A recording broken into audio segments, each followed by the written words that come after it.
Ramona Nicholas, just 35, has created a family business that has grown steadily over the past 5 years. With her husband Canis, they set up Cara Pharmacies, a highly successful chain of chemists. Ramona will leave the comfort of her family life and home in South Donegal, and for the next 8 days she will live on her own in Galway, which is €92. Under the guise of making a documentary on the New Ireland, Ramona will look for people and charities that she feels she can help. I feel like I want to give them everything that I have. And at the end of her journey, she will part with tens of thousands of euro as she reveals herself as the Secret Millionaire.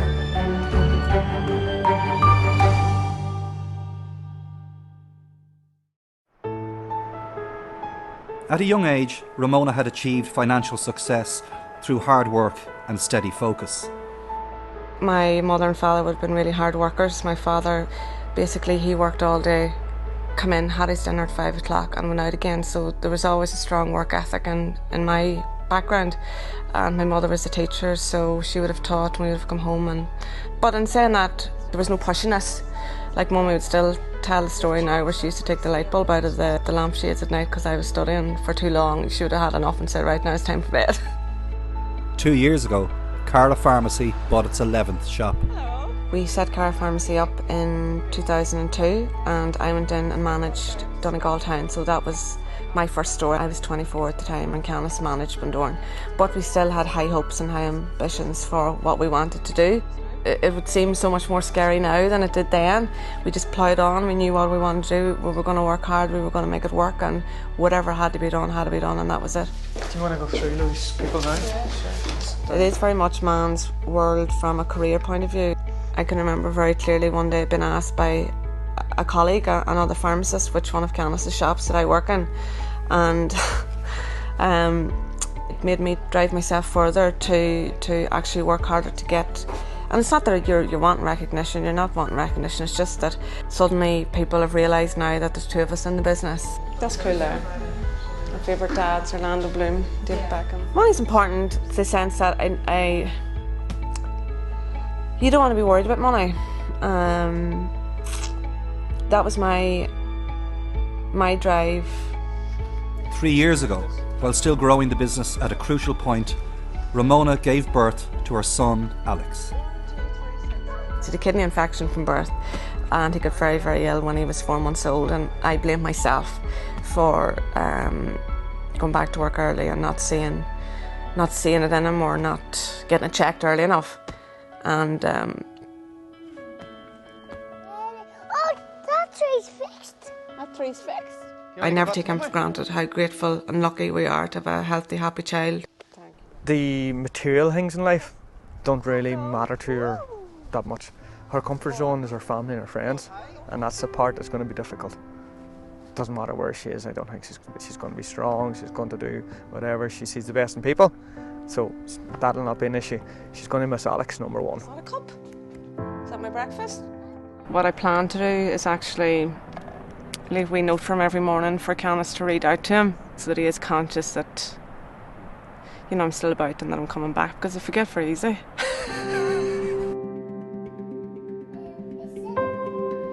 You have to be a good wife, you have to be a good mother, you have to be a good career person, you have to be a good sister, you have to be a good daughter, and I think women have this thing in their heads that they have to be good at everything. It's a constant struggle to be that. I think if people talked more about the difficulties, I think things would be better for working mothers and for mothers that are at home. Before Ramona leaves her home, she invites some of her close friends and family for a final dinner and farewell. Cheers. Cheers.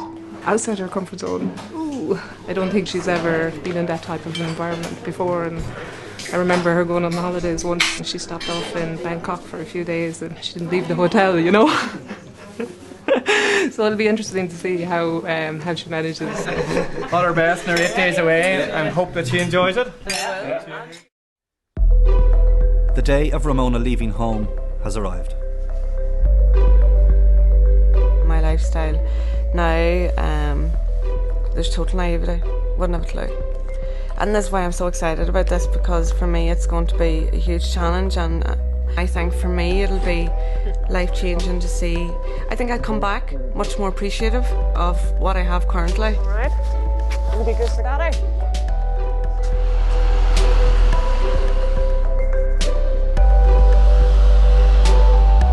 Ramona is now leaving the comforts of home and family. Leaving Bundoran, she will take a bus south to Galway City, a place that holds special memories from the past. Galway's good because we actually have an affinity to Galway, so we would have went to Galway a lot before we got married, and after we got married, before we had Alex. So I'm familiar with Galway, which is great.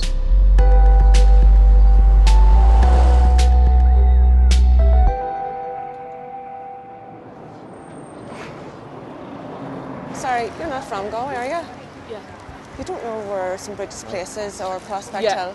You need to go up to the other side of the square. Okay. Away from the bustling tourist centre of the city, Ramona heads for a house that will be her home for the next 8 days.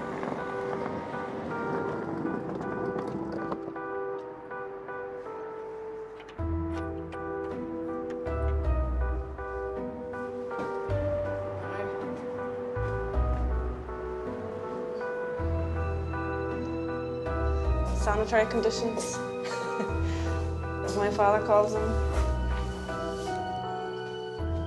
Reminds me of a place we stayed in Belfast. When I was a student, we had to put out salt for the slugs so they didn't come in the doors. Bleach and sort it out. Just once I get it cleaned, it'll be fine, I think.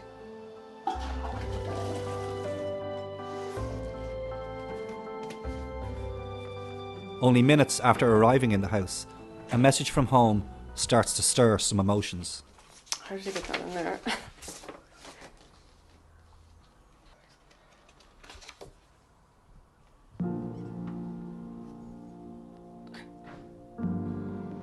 Be good and enjoy yourself. The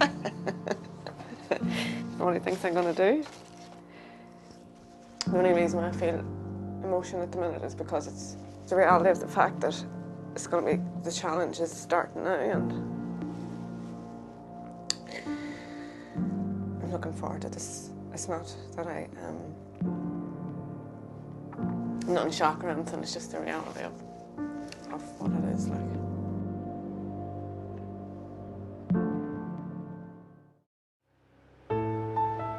Ramona now faces into her first day. Under the guise of presenting a documentary called Generations, she will try and find people or groups that she can help. It's just very real for me when I come in through the door. It was bang, this is it, you're here now. And for that split second, I just felt overwhelmed, and I just thought, okay, I'm not at home anymore. This is real now, and this isn't my life, and I just have to make the most of it. Whereas today I'm totally at home with that, and I'm totally in terms with that. I've spent, this morning reflecting on that. Leafing through the Connacht Tribune, Ramona comes across an article of interest. Galway Autism Partnership is hosting another sensory-friendly movie club for children associated by autism spectrum disorders. That's the first time that I have stayed on my own in a very long time, and I felt probably more secure here than I would have felt in my own house. As soon as I went to bed, I was sleeping within 15 minutes, so I feel a lot more energised today.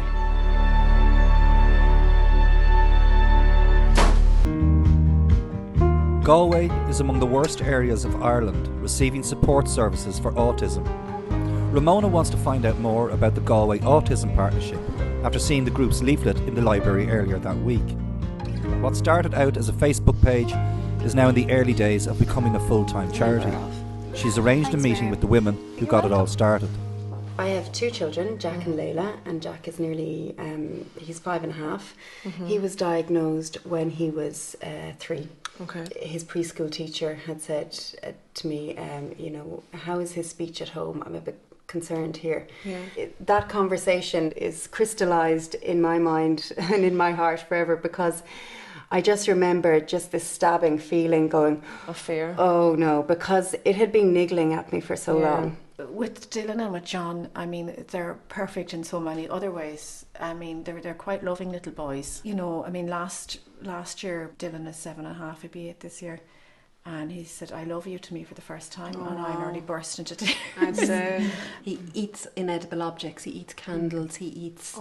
He's obsessed with like bottles of deodorant, stuff like that, because he always wants to be shaking them and feeling them. Yeah. We've no interest in toys. Toys don't exist. Yeah, You know, they don't exist for him. Once Jack got his diagnosis, I remember, you know, sitting in the office with the psychologist and asking, well, you know, where do I go now? Is there, you know, is there a support group? Can I meet other parents? You know, what's out there for me? And she was kind of just shaking her head going, well, yeah, you know, we'll see if we can organise some speech and language therapy or something. But there was literally nothing. So you just, you know, you're plummeting into this big void. That's where I think that the GAP comes into it, because parent-to-parent support, you can't replace it, because even while all our children are completely different, we all have had similar experiences in lots of different areas and lots of different difficulties. That's one of the positive things that have come out of that, is the fact that we're not sitting here giving out about the fact, oh my God, there's not. And all of the families in GAP, you know, it's not just the committee. Yeah. Everybody makes an effort. Where are you operating out of at the minute, or what? Yeah. Okay. Well, at the moment we're kitchens. Right, okay. We launched our organisation on the 2nd of April, and we lit up Hotel Merrick in blue. It was part of our awareness campaign. It was also World Autism Awareness Day. And is that blue is the colour of autism? You know, we're celebrating autism. Yeah. You know, we're not mourning for the children that we don't have. We're celebrating the children that we do have. The women have invited Ramona to attend a picnic for families with autism the following day. It will offer her a chance to meet the families and children in person.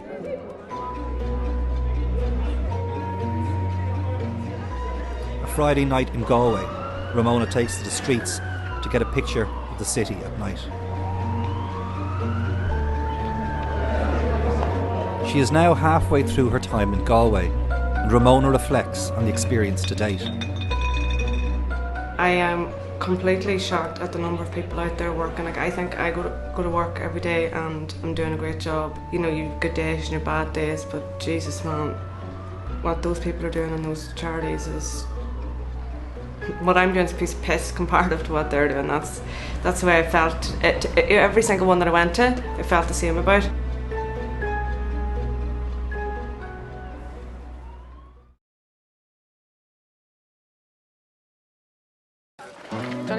Ramona Nicholas has been living undercover in Galway for almost a week. Her cover is that she is presenting a series on how life has changed in Ireland. In truth, she is looking for people that she can help. In a few days, she will be donating tens of thousands of euro of her own money. One of the problems facing families with autism is a sense of social exclusion. For that reason, the Galway Autism Partnership organise family days on a monthly basis. Adele, this is your double. Mini me. Jack is there. Hi, Jack. It's great that the other kids interact. See the likes of family there and Matthew being able to interact with. Adele's older two are fantastic. They're so protective as well. I could The see little that, ones, you know, they're always watching out. Is John going to do a runner? And, you know, ready to go and grab him. Genetically, there's a much higher chance of having a sibling if you already have a diagnosis in the family. And often if you look back through the generations as well, you might be able to see sort of autism traits. You want to ride on the horse? Girl, here we are. Up you go. Dylan, do you want to go on the pony? Do you find this good? Yeah, brilliant. Absolutely fantastic. Majority of the children would suffer from what they call sensory processing disorder. Some of the children can be undersensitive, oversensitive, or they can be a combination. It's not an intellectual disability, it's actually a biological disorder of your brain. But some of the children would have a dual diagnosis of maybe a learning disability or intellectual disability as well. Extra things as well. Yeah, you know, so it's very complicated.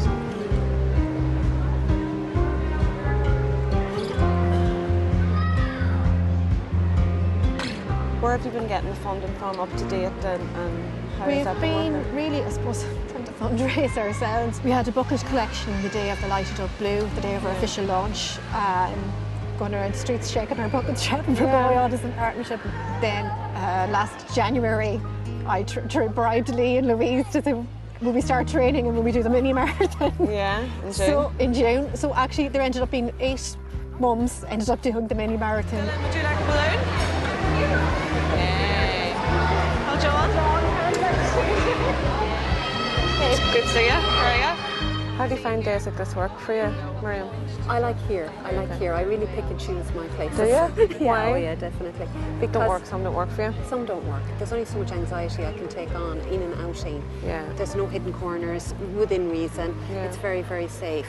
Nobody is judged here. You don't have to Yeah, worry about that's behaviour. very obvious, yeah. You don't have to worry about that. Because we're all in the same boat. Yeah, everybody's You know, at the same even though stage. that doesn't hugely bother me, still in all, you know, it can affect different you'd people. be amazed. You think people are educated on autism and the behaviours of it and that, but No, sure, I myself wouldn't have had. they're not really, no.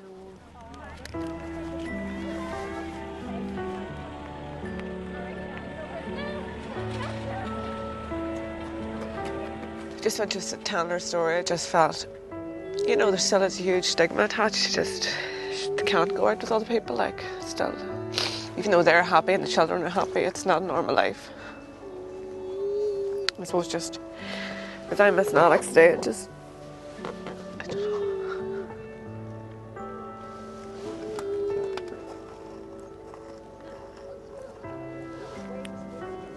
I just don't think I could be that positive about it, like. Every one of those parents in there are no different from me or no different from Candice, and I just think it's sad that they have no support network. They've had to do all this themselves, it's not by choice. And the lack of services out there is just mad, really. They have no money, they don't have any money. It takes $9 to train a dog, like.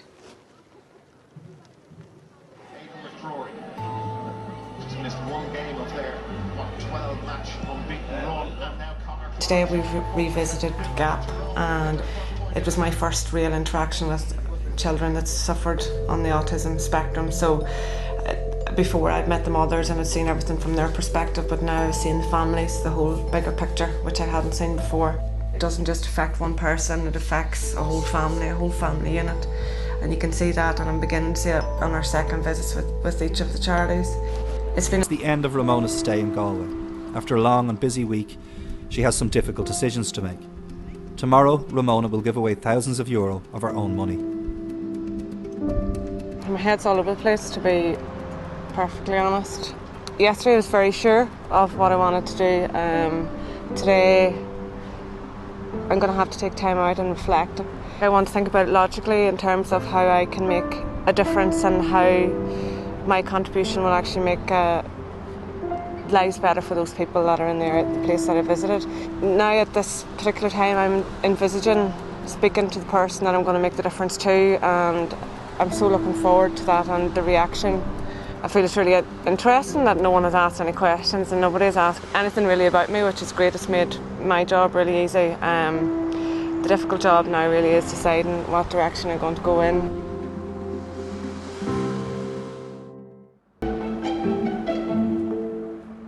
After a sleepless night, Ramona has made her choice on the people she wants to help.